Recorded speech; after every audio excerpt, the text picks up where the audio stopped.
Hello everyone, हाय। कैसे हैं आप सभी लोग? आशा करती हूँ आप सभी लोग स्वस्थ होंगे, मस्त होंगे, बढ़िया होंगे। तो चलो आओ आज के करंट अफेयर के सेशन की शुरुआत करते हैं। आज है 20 तारीख। 2 डे ऑब्जर्व करते हैं। पहला international day of happiness, international day की बात कर रहे हैं, ठीक है। और दूसरा डे जो है वो यूएन फ्रेंच लैंग्वेज डे है, ठीक है। ये भी 20 तारीख को ही मनाया जाता है, ऑब्जर्व किया जाता है। यूएन लैंग्वेजेस हैं फ्रेंच, अरेबिक, स्पेनिश, इंग्लिश, है ना। तो these languages are being celebrated in a way.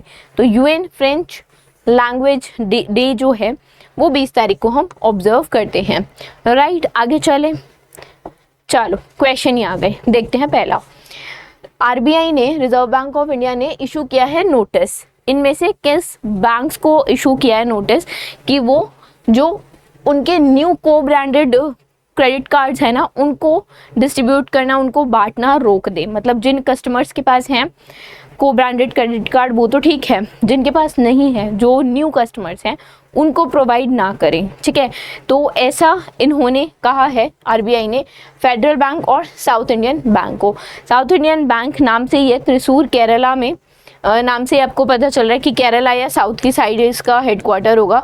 तो त्रिशूर केरला में हेडक्वार्टर है। और पीआर शेषाद्री का नाम आपने सुना होगा, ठीक है। पीआर शेषाद्री, ये एमडी और सीईओ हैं इसके, ठीक है। फेडरल बैंक और कौन सा है, साउथ इंडियन बैंक। इन दोनों पे एक तरह से रोक लगा दी गई है।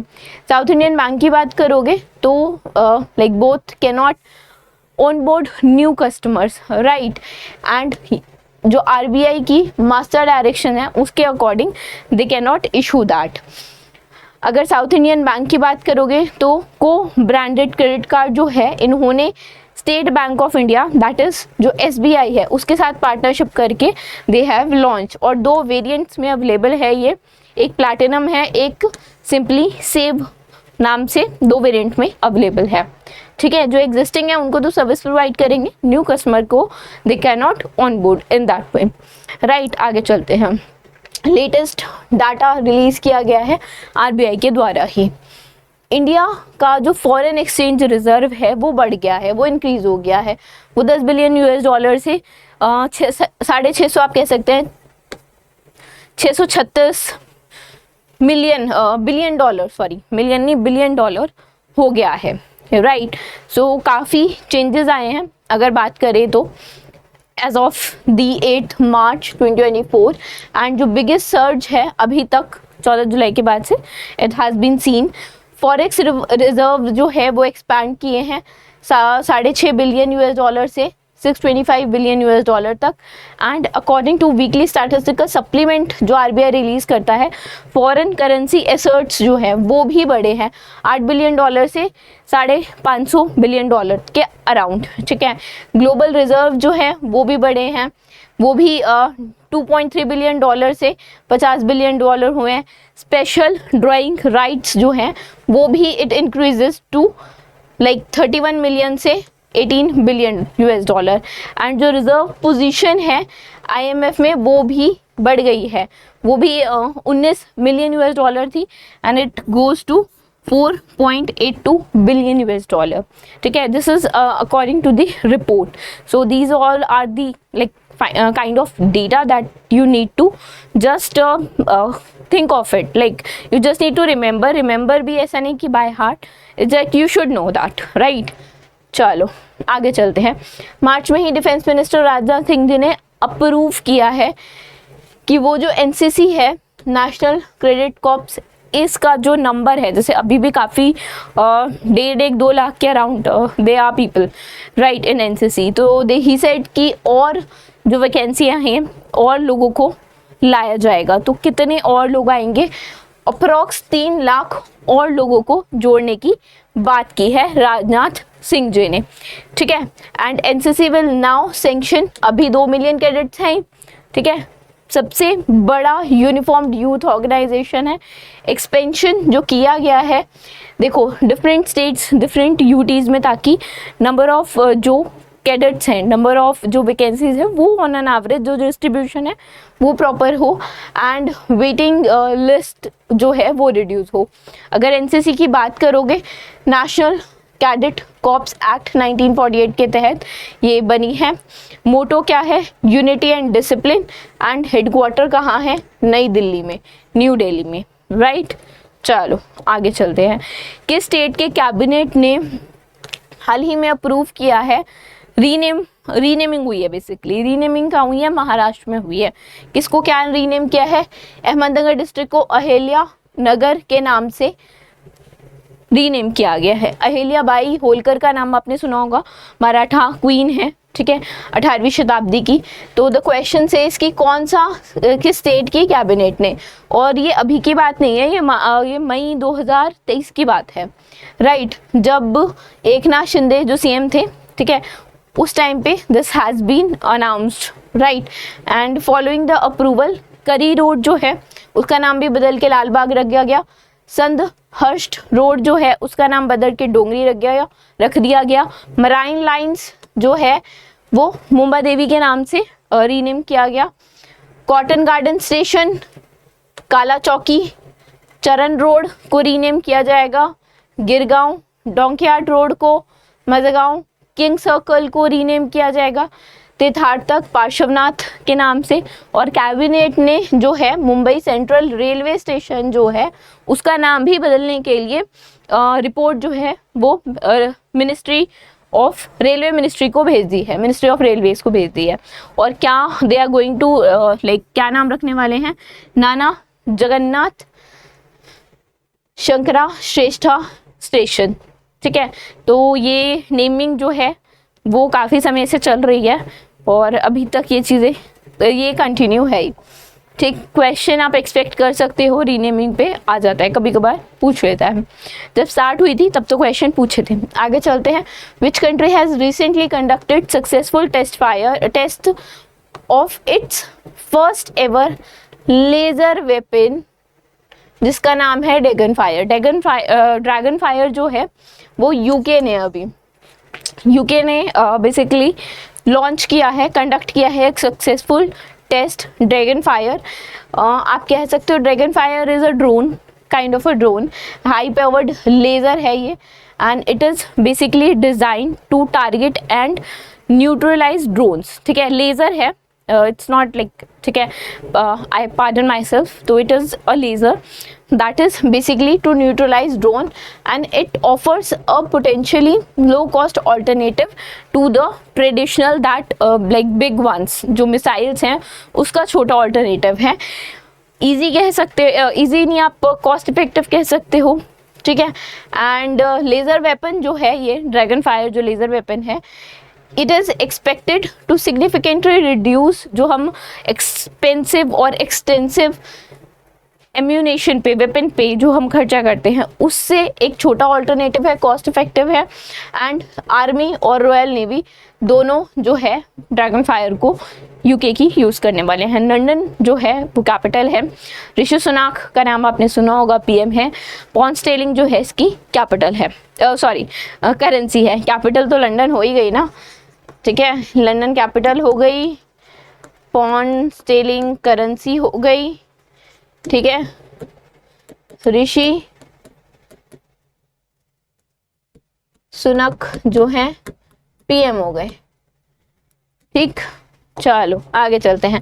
मैक्स इंडिया ने एमओयू साइन किया है किस इंस्टीट्यूट के साथ? So that they can develop offering tailored specially for the senior demographics. Max India की अगर बात करो तो मैक्स इंडिया बेसिकली जो सीनियर केयर है ना, सीनियर लोगों की केयर से रिलेटेड ही सर्विसेज प्रोवाइड करते हैं मैक्स केयर, ठीक है। तो इन्होंने अभी आईआईटी दिल्ली के साथ एमओयू साइन किया है। हेडक्वार्टर इनका नोएडा में है एंड रजीत मेहता है इनके एमडी, ठीक है। हेडक्वार्टर जो है वो नोएडा में है और एमडी की अगर बात करोगे तो रजीत मेहता है and they are the ones who work for the senior care, right, and they have signed MOU with IIT Delhi. आगे चलते हैं।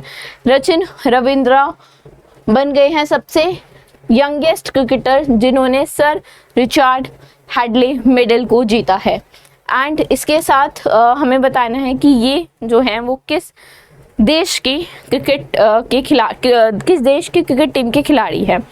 न्यूजीलैंड का ही अवार्ड है, न्यूजीलैंड के ही खिलाड़ी हैं, ठीक है।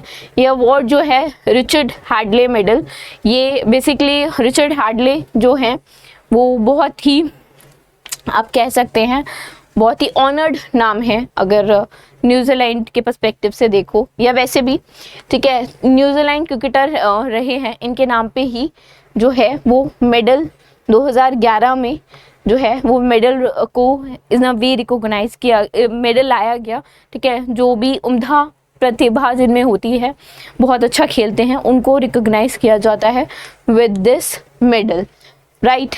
अगर बात करें बाकी अवार्ड्स की, तो Kane Wilson captain of New Zealand cricket team, उन्होंने रिसीव किया है ANZ test player of the year award उनकी परफॉर्मेंस के लिए। And Amelia Kerr top female cricketer बनी है after she won Debbie Hockley medal, जो उन्होंने दूसरी बार जीता है। डाले मिटकेल सैंटनर ने रिसीव किया है ODI and T20 player of the year का award, right. So these are some awards that you need to remember, fine। चलो, ग्लोबल स्पिरिचुअलिटी कॉन्फ्रेंस कहाँ ऑर्गेनाइज हुई? ग्लोबल स्पिरिचुअलिटी कॉन्फ्रेंस जो है वो अराउंड कुछ टाइम पहले हुई है, 14 से 17 के बीच में हुई थी, हैदराबाद में हुई थी, ठीक है। तो ये रह गया था, I thought to cover it, news भी थोड़ी बाद में ही दिखी थी, ठीक है। तो 14 से 17 मार्च के बीच हाँ हैदराबाद में हुआ था। एंड बेसिकली ये जो कॉन्फ्रेंस हुई है, this promotes inner peace to world peace and it is being attended by 1 lakh participant. And जो भी स्पिरिचुअल लीडर्स हैं, ठीक है, जो भी लोग स्पिरिचुअलिटी में लाइक बहुत ज़्यादा बिलीव करते हैं, believe as in those the known ones और the unknown ones, both have attended the conference, right. चलो आगे चलते हैं। Who has been named the National Person with Disability Icon by ECI, ठीक है। इलेक्शन कमीशन ऑफ इंडिया ने, election commission of India भी election आने वाले हैं, ठीक है। तो इलेक्शन कमीशन ऑफ इंडिया क्या कर रहा है, हर वर्ग को, ठीक है, बीइंग इट लाइक एवरीवन, ठीक है। ECI is focusing on everyone. अगर लाइक पर्सन विद डिसेबिलिटी है, कुछ ऐसी डिसेबिलिटी है that person can not move easily, ठीक है, तो घर पे ही जो वोटिंग फैसिलिटी है that would also be provided by ECI। सो बहुत सारे मेजर्स लिए जा रहे हैं एंड उन्हीं मेजर्स में से एक ये है कि national person with disability icon choose किया गया है शीतल देवी जी को, जो खुद पैरा आर्चर है and she is a Arjuna awardee as well, ठीक है। अर्जुन अवार्ड भी इन्हें मिल चुका है। उनका नाम अनाउंस हुआ था एग्जीबिशन क्रिकेट मैच जो हुआ था Indian deaf cricket association team और डिस्ट्रिक्ट क्रिकेट एसोसिएशन टीम के बीच में दिल्ली में, तब उनका नाम अनाउंस हुआ था। एंड PWDs की बात करें तो होम वोटिंग का, जैसे मैंने बताया, ऑप्शन अवेलेबल है, प्लस ट्रांसपोर्टेशन पोलिंग बूथ तक पोलिंग डे के दिन वो भी अवेलेबल होगी, ठीक है। फ्री ट्रांसपोर्टेशन अवेलेबल होती है, even not for them, normal public के लिए भी ट्रांसपोर्टेशन रिक्शा वाले they are available in your nearby locality, ठीक है। I have seen that an number of times कि जब भी मैं वोट करने गई हूँ। So like if you want to like go to your home, तो election commission might be the like parties whatsoever be the reason, but you will get the free transportation, right? So I have seen this and coming to the election commission, so they are trying their level best. Saksham ECI app बोलो, braille enabled जो EVM machines हैं, awareness campaigns, many things are being happened by and many things are being organized and awareness जो है वो काफ़ी फैलाई जा रही है ECI के द्वारा। अच्छा, चीफ इलेक्शन कमिश्नर कौन है? तो राजीव कुमार है ना, और हेडक्वार्टर कहाँ है? दिल्ली में है, ठीक है। अब स्टैटिक का क्वेश्चन पूछ ले यहीं से ही कि कौन है चीफ इलेक्शन कमिश्नर, तो पता होना चाहिए। चलो, हाल ही में अभी डिफेंस मिनिस्टर राजनाथ सिंह ने इनॉग्रेट किया है इंडियन नेवी का पहला इंडिपेंडेंट हेडक्वार्टर नौसेना भवन। और नौसेना भवन कहाँ पे इनॉग्रेट हुआ है? नौसेना भवन वहीं पे इनॉग्रेट हुआ है जहाँ हेडक्वार्टर है, दिल्ली में, ठीक है। नौसेना भवन की अगर बात करोगे तो नौसेना भवन में बेसिकली 3 विंग्स है और 4 मंजिला है, ठीक है। एंड जो सभी 13 डिफरेंट लोकेशन पे इनके सेंटर्स हैं, it will be the centralized and purpose building facility for all of them, right? And अगर बात करें like the building incorporates innovative construction technology that enhances efficiency and sustainability, including जैसे कुछ features हैं, solar generation system, advanced building material has been used, hybrid reinforcement, cement, concrete जो construction system है वो use किया हुआ है for the study and stability, right. So this has been done and the headquarters is now Nausena Bhavan in Delhi. Fine. Admiral R Hari Kumar जो हैं वो हमारे चीफ ऑफ नेवल स्टाफ हैं, ठीक है। Admiral R Hari Kumar chief of naval staff, ठीक है। और हेडक्वार्टर तो है ही दिल्ली में, है ना। चलो, okay, that was it from today session. I hope you guys would have liked it. पसंद आया तो लाइक करना, एंड अगर कुछ भी हो like anything you want to tell us, you can mention that on comment section. Thank you.